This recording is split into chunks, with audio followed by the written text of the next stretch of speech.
Coming to you from deep inside the bowels of a great big empty. Get ready for another episode of The Home Defense Show with Skip Coryell. And that was Golden Glenn, the official announcer of the Home Defense Show, and I'm your host, Skip Coryell, author of 22 books, Marine Corps veteran, founder of the Second Amendment March, proud father of 7, grandfather to 19 and counting, and as a special bonus, I'm also madly in love with my own wife. My priorities in life are God, family, and country in that order, and I hereby promise to never compromise in my convictions. I may go broke, but I'll never go woke. And, of course, joining me today is my faithful co-host, my adoring wife, my dear Sarah Coryell. Sarah, welcome back to the Home Defense Show. Well, thank you, Skip. It is a pleasure and an honor to be here again. All right, great. I'm glad to hear that, because, you can pick your friends, but you're stuck with your relatives. Well, Sarah, what do we have on the show today? Well, today we're talking to Barry County Sheriff Dar Leaf all about the law enforcement challenges of domestic violence, drug addiction, and mental illness.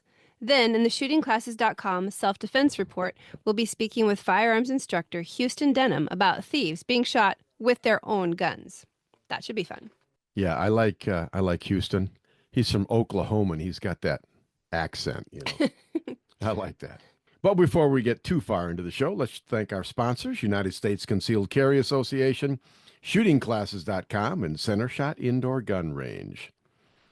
All right, Sarah, start us out with a news article. What's going on in the news? The big news item this week is what? Well, starting on January 7, 2025, an ongoing series of catastrophic wildfires have affected the Los Angeles metropolitan area and surrounding regions. The fires have been exacerbated by very low humidity, dry conditions, and hurricane-force Santa Ana winds that in some places have reached 100 miles per hour. As of January 11, the wildfires have killed 11 people, forced nearly 180,000 more to evacuate, and destroyed or damaged more than 13,400 structures. Most of the damage has been done by the two largest fires, the Palisades Fire and the Eaton Fire. The windstorm and resulting fire danger was well forecasted. On January 2nd, the National Interagency Fire Center warned that conditions in Southern California fostered above normal significant fire potential. That same day, local National Weather Service forecast noted the potential for intense fires. The following day, the Storm Prediction Center forecast a critical risk of fire weather that would occur on January 8, on January 3rd, and by January 7. On the first day of critical fire weather in the area, forecasted an extremely critical risk for fire weather for January 8. The Los Angeles Fire Department faced a budget reduction of approximately $17.6 million in the fiscal year of 2024 to 2025. This cut, implemented by Mayor Bass in July 2024, before the January wildfires, drew criticism, also from Chief Kristen Crowley, for potentially compromising the department's ability to respond to emergencies effectively. According to J.P. Morgan estimates published on January 9, the insured losses from the fires were projected to exceed $20 billion, which would set a new record for wildfire-related insurance claims in U.S. history. This figure would substantially surpass the previous record of $12.5 billion in insured damages set by the 2018 Camp Fire, as documented by Aon. A total economic loss of $50 billion was predicted by J.P. Morgan, which AccuWeather predicted could rise to $57 billion. J.P. Morgan noted that these figures could rise further due to the fire's continued spread and lack of containment. There have also been several reports of individuals looting evacuated houses amidst the chaos. As of January 9, at least 20 people had been arrested for looting, though no details were released. Officials condemned the looting, including Los Angeles County Supervisor Catherine Barger, who elaborated that the looters were targeting vulnerable communities. National Guard troops were deployed to some burn areas to provide protection against looting. All right, Sarah, what do you think about that? I have a feeling that your opinion might be a little bit different than mine. So let's start with you, because you're my better half. What do you think about all that? I think it's really sad. It's horrible. All the horrible wildfires, all that damage, it's terrible. Some of those are really wealthy homes. Might be an interesting learning experience for some of their owners. Yeah, well, I've been watching a lot of the news articles coming through. I watch the news a lot more than you do. Oh, yeah. And it's the rich neighborhoods that are just being burnt to the ground. You can hardly name a Hollywood star who lives in Los Angeles who hasn't had their home burnt down. And on the one hand, okay, I'm a compassionate guy. I'm a Christian. I don't like pain and suffering, but I can't help but think this is their own darn fault. It's their own darn fault.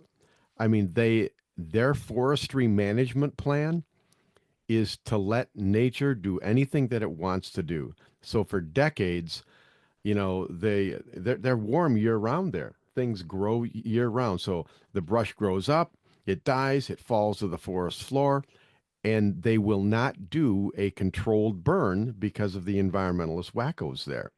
And then, Gavin Newsom, he cut the fire department. Oh, it was the mayor. The mayor cut the fire department budget. They didn't have any water in their reservoirs.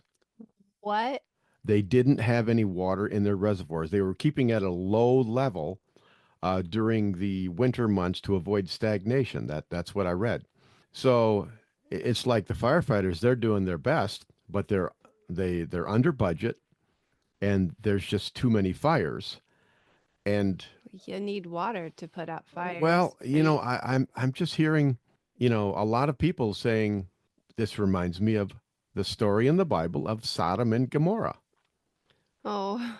And the insurance companies are calling it an act of God because of the winds. Mm-hmm. The mainstream media is saying, well, there was a big drought, but I've been talking to people from that area, and they said, no, there hasn't been a big drought. We've had more than normal precipitation this winter. So I think that's just a talking point, Hmm. and we can't believe it. But I'm torn because on the one hand, yes, I feel compassion for these people. On the other hand, it's their own fault. They've shot themselves in the foot because of their ideology. And now it's going to cost the rest of us a fortune because who is going to bail these people out? Who's going to have to rebuild Los Angeles? It's not California because they're already broke. They're gonna have to find a way somehow. It's where their homes are. Maybe they'll be paying us and we'll get jobs. Well, I think Don't know. the rich people aren't going to have a problem because they're rich. They'll hire it out. Yeah. But not everybody is rich there. No. One of my fears, and I just said, we should definitely pray for these people. Well, and Okay. I mean, there's that's just a decent thing to do. But I'm also going to pray that they stay in California because we've had a mass exodus from California over the last 5 years. And where are these people going? They're going from California to Texas to Michigan to Tennessee to Georgia to Florida. And they're not leaving their left wing politics in California, they're taking it with them. And they're like a herd of locusts or a virus. They come in, they devastate an area. When it's ruined, they move to someplace better, and then they devastate that. So I'm going to pray that they stay in California, rebuild, learn their lesson, pull their heads out of their butts, and start thinking right. Right as in politically, because it actually works. And these people are screwed up.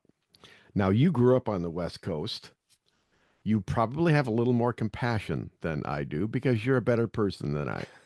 Give it to me straight. What do you think? well, I'm sad about the loss. I'm sad about everybody's lives being turned upside down. I'm sure it's really traumatic. And I know that we have, brothers and sisters in the faith that are out there, and I would like to help them. Maybe this will be a wake-up call for California so that they will get their rules and regulations organized better. That would be a really good thing if they could get wiser from all of this. Yeah. Yeah, I think they're going to have a big wake-up call when they start to rebuild because from people on the ground out there, they're telling me that the bureaucracy there to build anything in the state of California is horrendous. It costs a massive amount because of all the environmental regulations and all of that stuff. So they're going to have a really tough time rebuilding, and it's going to cost a massive amount more than it would to build in California than it would to say Texas. That's why I'm afraid they're all going to just leave the state They and might. pollute the rest of the country. They might. But maybe when they come out, they'll learn other ways of looking at life. I mean, that's I know. I know that's the way you think, honey. Yeah. you Well, you besides, always think that people will rise to the do the occasion and right will better thing. themselves, and sometimes they do, but most of the time they don't. Oh, So, yeah, have to if you keep move, hoping. don't move to Michigan. We already have way too many liberals here in Thanks. Michigan. Also, I, I think they're victims of voter fraud out there too. So there's well, that. yeah, hey, I'm still trying to get Canada to take Detroit, but they won't have anything to do with it. Keep working. Okay. All right. Well, Sarah, that's a good discussion. Okay. I want to know what you folks think. So just send me an email at skip@homedefenseshow.com and tell me what you think. Who knows? Maybe I'm full of crap. All right, Sarah, now it's time for our Home Defense Show Hero of the Week. All right. Give us some good news. Okay. A truck driver intervenes in a highway shootout and wins the Goodyear Highway Hero Award. Commercial truck drivers can be crucial to the country's supply chain, but some serve as champions of safety on the road, acting as first responders in tough situations. Timothy Van Nostran, age 64 and owner-operator of his own logging transport company in Northville, New York, found himself springing into action while driving along Interstate 88 in June 2023. It happened so fast, Van Nostran told Fox News Digital. It's instinct more than anything else, Van Nostran was passing a New York State trooper who had made a traffic stop that escalated into a shootout. I wasn't 100% sure what I saw at first, but I saw the trooper kind of skip sideways a little bit, Van Nostran said. And then I saw the shooter actually pull the gun in his car and start shooting right out through his own back window at the state trooper. A really intense shootout started, and bullets were flying. He used his logging truck to block the suspect from escaping during the 12-minute ordeal. It's a long time when you're standing there listening to it, Van Nostran said. You're second-guessing yourself, but it turned out it was the right decision. When backup arrived, the trooper, who had been wounded, was taken to the hospital and survived. Van Nostran was later honored by the New York State Police and by the Goodyear Tire and Rubber Company as a highway hero. Goodyear announced it is accepting nominations for its 41st annual Highway Hero Award, recognizing commercial truck drivers for going the extra mile while on the job. The Goodyear Highway Hero Award is one way Goodyear recognizes the importance of the commercial trucking industry, which helps move 72.5% of the U.S. economy's goods, according to American Trucking Associations. Joe Burke, Vice President of Goodyear North America Commercial Business, told Fox News Digital. The purpose of the Highway Hero program is to bring more awareness and appreciation to the powerful impact that commercial drivers can have on the roads, individuals' lives, and communities. I like truck drivers. I appreciate what they do. Well, I have very few negative experiences with truck drivers. Normally, when I'm out on the road, and remember when I was hauling that fifth wheeler, it's like they understood what I was doing, and it's like they accommodated me, which is really nice because I didn't know what I was doing. We needed it. Yeah, but I have a special place in my heart for truck drivers because they're away from their families for so long of a time and out on the road all of the time. And it's probably not the most exciting job in the world, but if they didn't do what they did, we couldn't have anything. No. I mean, they deliver anything that you buy in the store. It was brought there by a truck driver. Or by mail. If you order by mail, it comes by truck. Yeah. Yeah. And this guy here, what was his name? Timothy Van Nostrand. This guy, think about what he did. He saw a cop being shot at, and he pulled ahead and he cut the guy's vehicle off so he couldn't get away. He did not have to do that. No. At all. I mean, he put himself in danger. I mean, if the guy is willing to shoot and kill a police officer, he's certainly willing to shoot and kill a truck driver. Right. So I'm glad that it turned out the way that it did. The guy did a great job. Timothy Van Nostrand from New York State. Good job, buddy. Good job. All right, Sarah, what's coming up next on the show? Next, we're talking to Barry County Sheriff Dar Leaf all about law enforcement challenges of domestic violence, drug addiction, and mental illness. Then, in the shootingclasses.com self-defense report, we'll be speaking with firearms instructor Houston Denham about thieves being shot with their own guns. In the meantime, God bless and stay safe. Go out and hug a truck driver. We will be right back.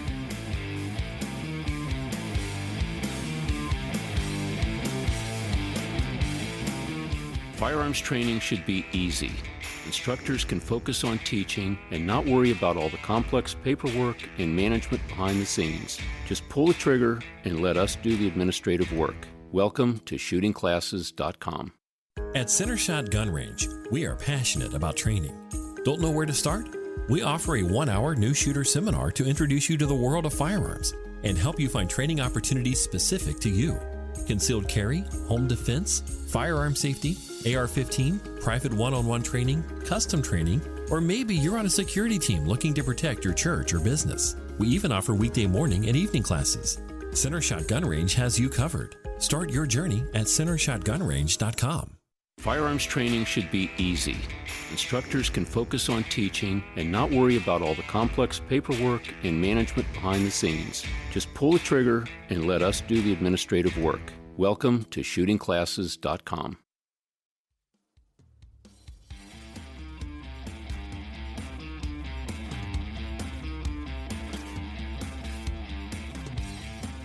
The mere sound of his voice makes women swoon and men storm the gates of hell. Welcome back to the Home Defense Show with Skip Coriel. And that was the beautiful and sultry voice of Golden Glenn, the official announcer of the Home Defense Show.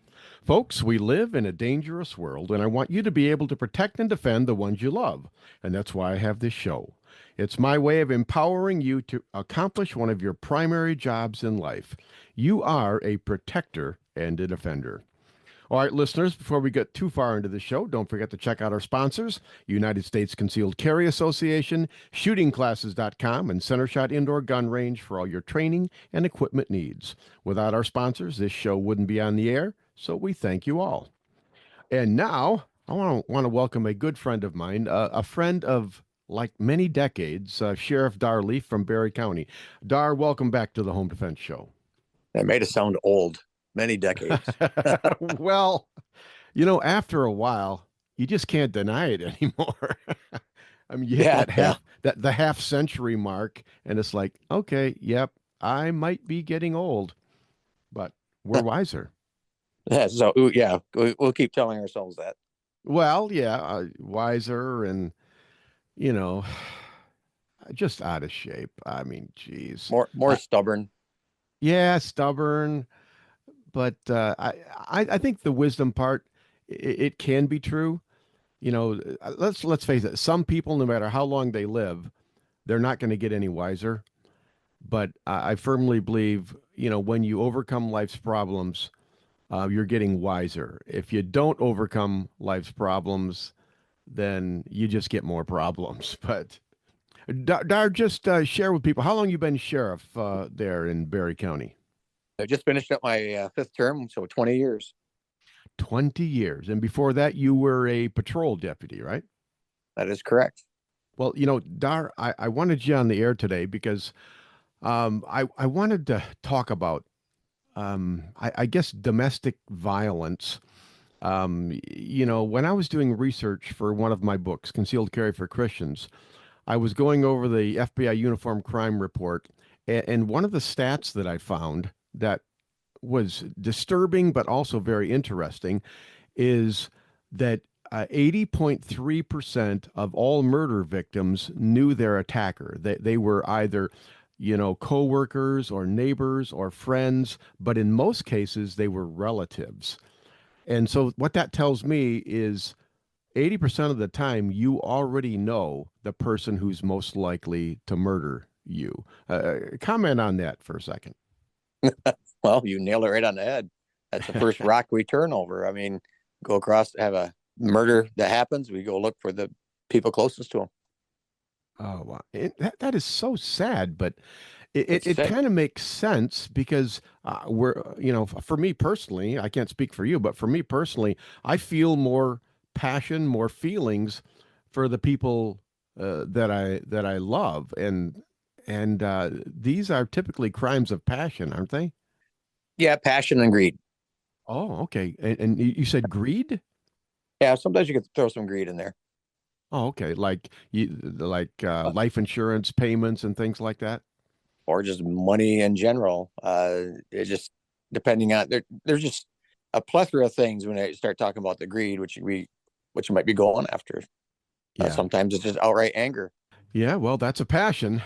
Well, and I this has a special place in my heart because I mean, you know my history, Dar. I mean, we've been friends for so long.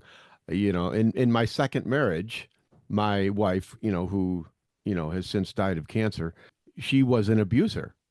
I mean, she had some alcohol and drug addiction problems, and that led to violence, and she was convicted of domestic violence against me. So I've experienced it firsthand. I mean, granted, it's different when it happens to a man, whereas, if a man attacks a woman, he tends to be more effective than when a woman attacks a man. But still, it's a very Well, heartbreaking thing. let me interject here. When you start talking about that 83%, most of them were more than likely intoxicated of just alcohol itself. If you go look at the true stats on it.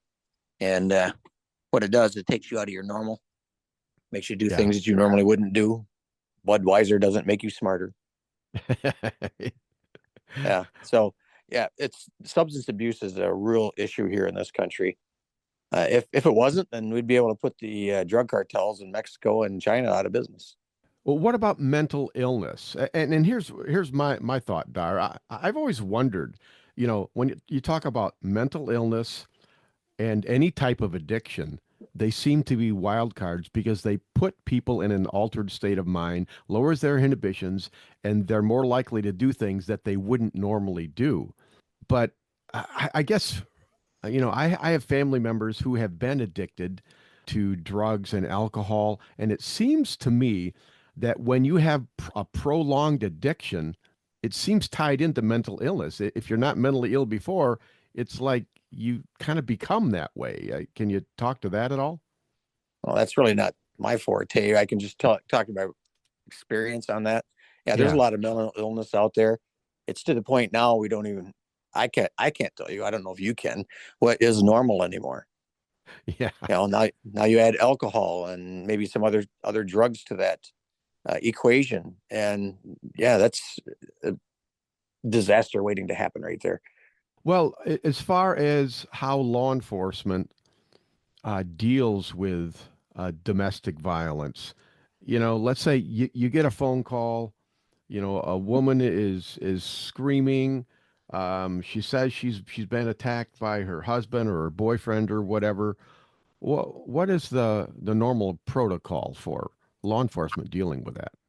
Normal protocol. That it's kind of hard to say because it's each one's just a little bit different. We have to enter that house with extreme caution. Most of your officers will get injured on domestic type situations because they get so emotional. And again, you throw that equation of some type of controlled substance in there. And so immediately we separate the two. A lot of times, the person who did the assaulting has already left. Ah, And there's two sides to every story. Somebody may have started the fight and got the bad end of that fight after they started it. So we have to go out and do a thorough investigation on it, and you have to be open minded the whole time. And most of the time, we'll make an arrest. There are times that we might not make an arrest, and one of those times might be because the other person's has left, and we got to go find them. yeah, And again, when we go find them, if they've left the scene, we got one side of the story. We still have to find another person to get the other side of the story. There's two yeah, sides every time. So there's quite a few equations to it. Sometimes we make the arrest. We still have to do the paperwork, fill out the warrant paperwork to take them into custody. All that goes right through the courts. If they're not there, same thing. We take what information we have at hand and get what's called a probable cause warrant, which is probable cause that a crime was committed and probable cause that this person committed the crime.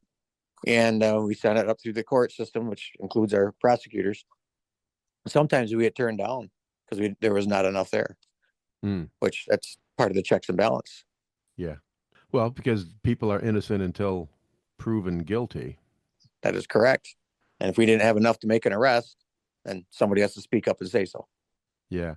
It seems to me, and you correct me if I'm wrong, it just seems to me if I'm a rookie cop, I'm a brand new cop, maybe I'm like 23 years old, and I'm out there and I'm on a domestic call, and I'm trying to figure out, who's telling the truth and who's lying to me. That seems like that's got to be one of the roughest calls for a rookie cop to make. Yes. And the safety issues too. I see a lot of rookie officers make that mistake. I've gone into domestics before when you got all their kitchen knives laying out on the counter right by where the suspect is at. So Yeah. I'll go over and scoop those all up and put them in a dishwasher out of sight. Yeah. It's unpredictable. You don't know these people most of the time. And it's just that officers, not just officers, everybody's safety in there, because who knows what's going to tip them to that going off the edge and getting violent with you. Yeah. The other thing is being able to recognize. There's one thing about putting something in writing or reading something, and then you have to apply it. In other words, in order to apply it, you have to be able to see it and match it to what you were taught.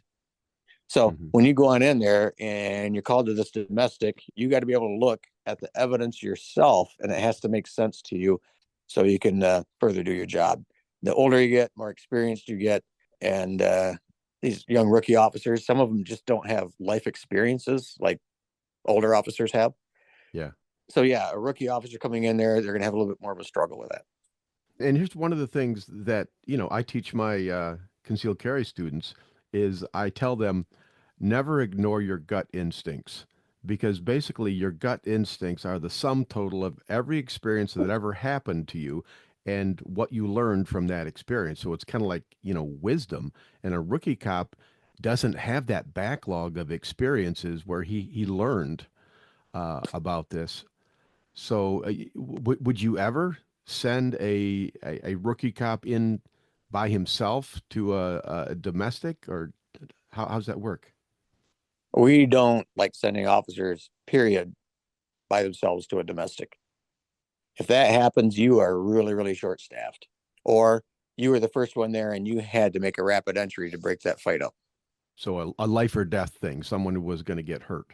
Yes. Sometimes if you're the first officer there and it's not, uh, doesn't sound like a big old Donnybrook, you might sit outside and just listen until your backup gets there.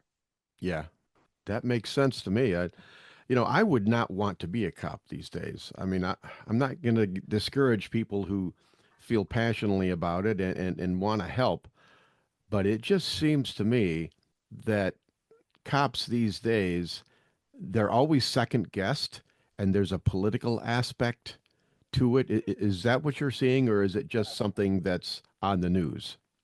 You have a group of people who want the a federal law enforcement. So what do? You bash your local law enforcement, make them look really bad, and then they can put in their law enforcement they want. That's by what I was observing. There is some politics to it, but we have to ignore that. We have to do what's there in front of us. We have to make a decision. We have to make that determination. I've arrested women before on domestics, and it was pretty plain what had happened there. You got let's say you got a domestic going on. The man's trying to leave, trying to cool off, leave, and she keeps preventing him from leaving, starts hitting him. Well, what do we teach after somebody's been in domestic? They go through anger management type training. Well, they teach you to walk away and cool off. Well, if they're not allowing you to walk away, hey, guess what? You're the problem. And it's more likely to escalate. Oh, yes. It takes two to have a domestic, right? Yes. Wow. At domestic in Michigan is if you are residing or have ever resided with the other person. So it doesn't have to be male, female. It could be male, male. It could be your two siblings. That sounds weird to me, and maybe not real wise. Because how do you interject common sense into that? Well, you're talking, how do you say it? You're trying to take this big paintbrush and make everything look the same when they're not. So common sense, we have to do that when we get there. You can't common sense legislation.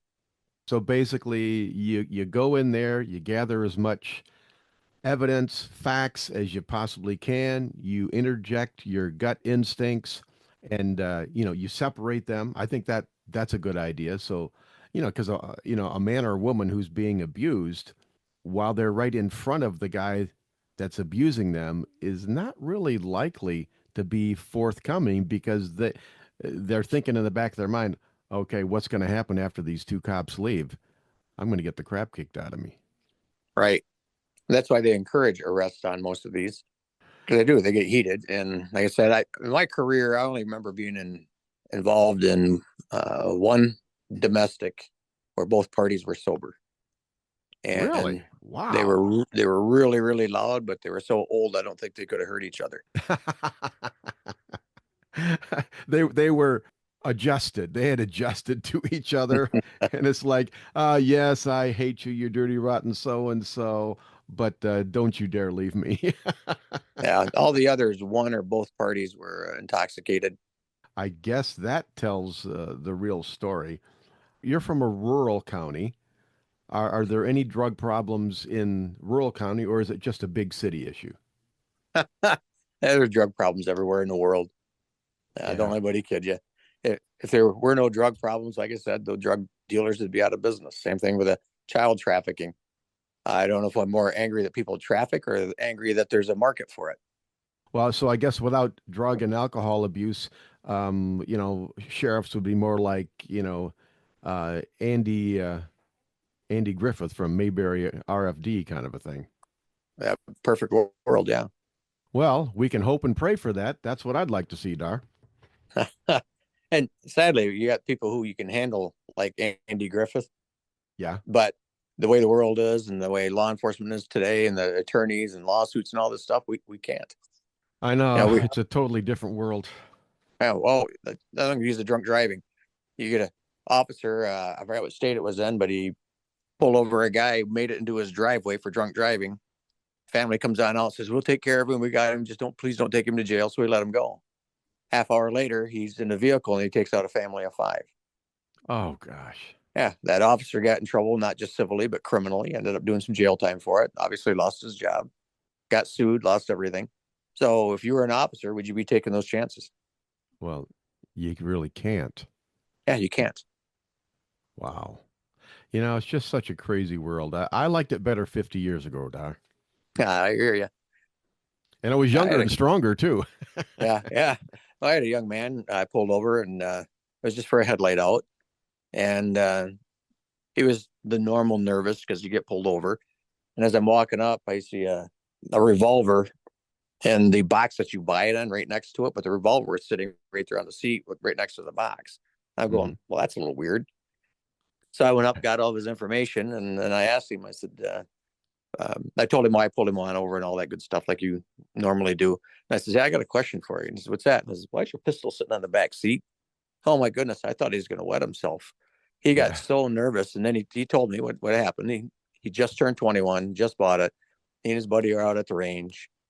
They shot up all their ammunition, and they got talking, solving the world's problems. And then he forgot it was in the back seat. They just took off, and he had a headlight out. So do I go on out and throw him in jail and risk of getting a felony on his record and all that stuff? Well, no, I didn't. I asked him if I could look at it, make sure it was unloaded. I did. I put it in a box, asked him to step out of the car, handed it to him, says, "Put it in the trunk where it belongs." He said, "You're not taking me to jail?" And I said, "Do you want me to?" And no, no, no. I said, "Well, go take care of it the way you're supposed to and let it be today's lesson." I had an attorney at a meeting that I was explaining this to, because to me, that's law enforcement. I enforced the law, made him go put it back where it was. It's no different than a kindergarten teacher tell you to bring your crayons and you take a pencil and then she sends you back to go get your crayons. Uh, Mhm. and there again, didn't plug up the courts, didn't cost him attorney fees and excuse me, all the other stress that goes with that. Nobody robbed a bank that night. Nobody got shot that night. Yeah. But that's getting harder and harder to do today. Yeah, because you just never know, because there is so much drug abuse and mental illness and alcoholism and the whole whammy. But well, Dar, hey, I want to thank you very much for the benefit of your experience. And hey, everybody loves a good cop story, so I appreciate that as well, Dar. Dar, before you go, can you tell people where can they go to find out more about the Berry County Sheriff's Office? Well, they come right here to Berry County and find out as they want. Well, we let's do say they we live do. in Ohio. Oh, all right. Go on to the Berry County, Michigan. There's a Berry County, Missouri. Also, people get us mixed up all the time. And it's funny because it's the same postmaster, because this Berry County is named after a postmaster here. Oh, okay. So Berry County, Michigan, get on our website and it'll show you what the size of our county is, how many lakes, and because we got like 327 lakes that have names. Good And fishing and good hunting too. and a lot of mosquitoes. Yes, yes. All right. Well, hey, Dar, I want to thank you for your service to our country, Yeah. to our county, and for being my friend. Thank you very much, Dar. Yeah, thank you.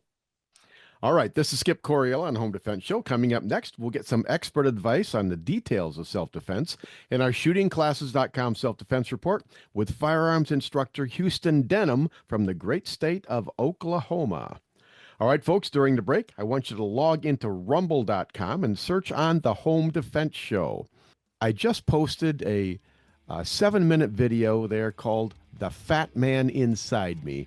You listen to that, get a little chuckle, and maybe you can even relate to it. All right, God bless and stay safe, because we will be right back.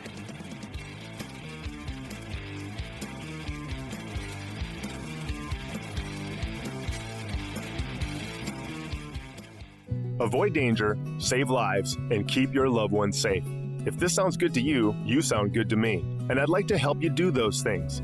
Avoid danger, save lives, and keep your loved ones safe.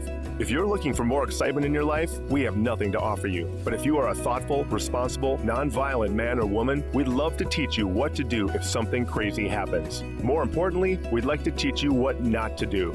We currently have over 500,000 members. They are doctors and single moms and firemen and grandmothers and veterans and Democrats and Republicans and members of every faith. But the one thing they all have in common is that they know exactly what to do if something crazy happens. When you're with one of our members, you are safe. Our members know how to de-escalate situations. They know how to calm things down. We are the United States Concealed Carry Association. See what we're all about at usconcealedcarry.com. Discover the little-known backstory of the U.S. Concealed Carry Association at usconcealedcarry.com.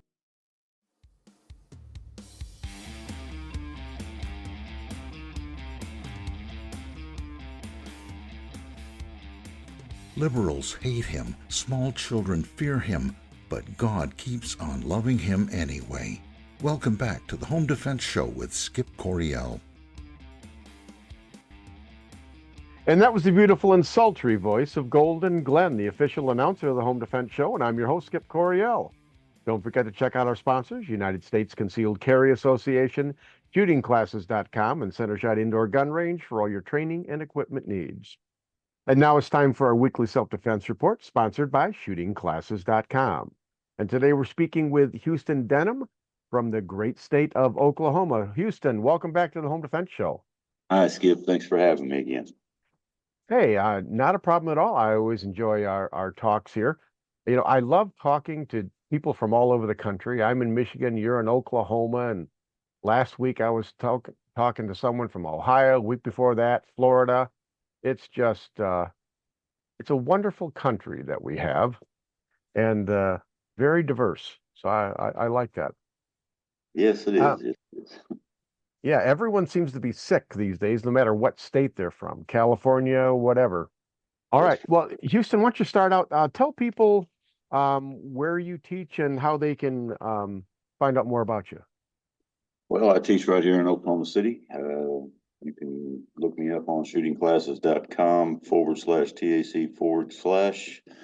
I do everything from basic handgun all the way up to tactical shooting. I do rifle, carbine, and pistol, of course. And I do disability shooting. I have what I call a young guns program where 10, 11-year-olds get to come out and learn gun safety and actually learn how to shoot and things like that.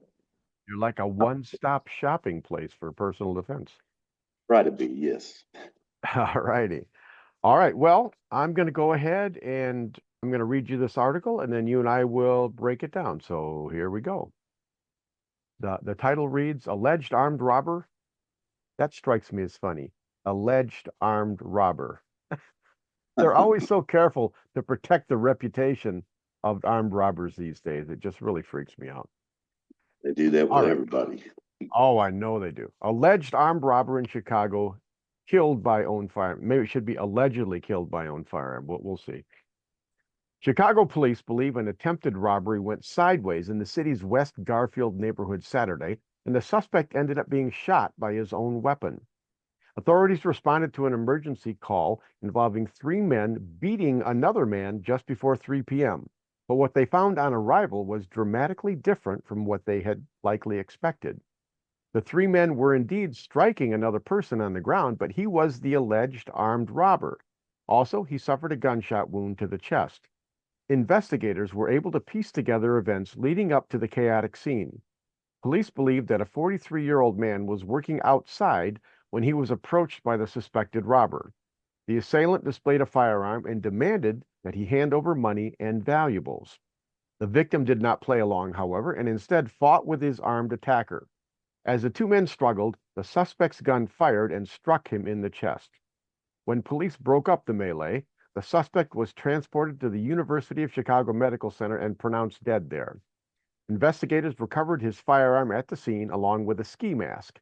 The evidence apparently supported accounts provided by the intended victim and several eyewitnesses. The man who was attacked while simply going about his work is fortunate that he was not struck by the shot from his alleged assailant's firearm. Had he been prepared with a firearm, he likely would have defended himself better and not been in such a dangerous situation. No one is in custody. Chicago police continue to investigate. What are your initial thoughts on that, Houston? Chicago is not a place to be messing around in, it sounds like to me. Yeah.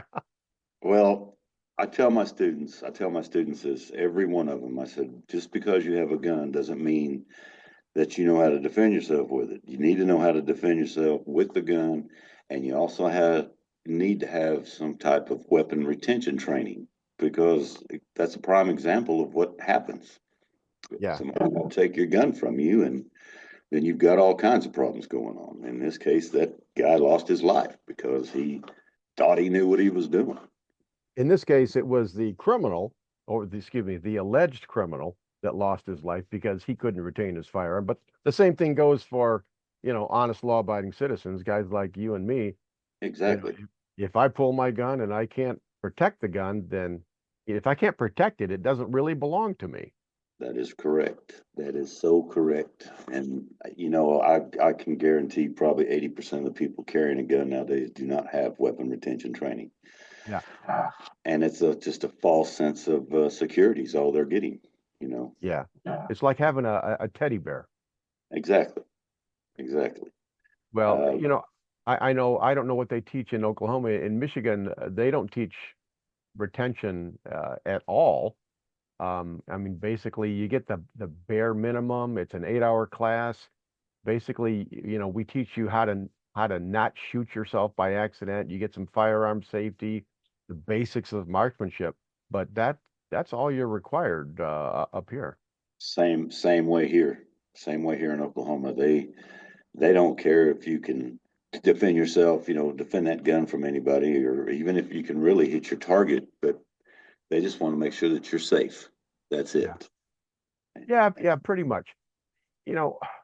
What do you think about, okay, in this particular situation, bad guy drew the gun on, the alleged good guy. Okay, we'll play that game. And the good guy said, "No, you're not doing that." Apparently, he reached out, he grabbed the gun. They were struggling for it. The gun went off and killed the bad guy. What kind of training do you like to see people get when it comes to that close quarters combat where you might end up struggling for a weapon? Well, there's what we call, I give a defensive shooting class, is teach you to shoot, and that target's 3 feet or less away from your body, and you're learning to pull the weapon back away from the individual so he cannot get to it. It's hard to explain. You must maintain control of that firearm at all times without somebody trying to take it from you, because the robber probably had it stuck out there like Matt Dillon, and it's full extended arm, and that gave him his left wide open. So they need to start learning how to shoot close up, and if it comes to physical contact, body to body contact, they just need to learn how to suck that gun back and let it do its job without it being, able for them to take it from you. One thing that I've noticed, Houston, is, when you get arm's length, it's like, okay, and someone shoves a gun out. A lot of times they'll shove it right into your rib cage or something. And if you know what you're doing, you can grab that gun. The one thing I tell my students, listen, if you're within that arm's length distance there and you decide, okay, I'm going to go for this guy's gun, the number one thing is you miss that gun, you're going to get shot. So if you go for the gun, you have to get the gun. That's correct. There's nothing further from the truth right there.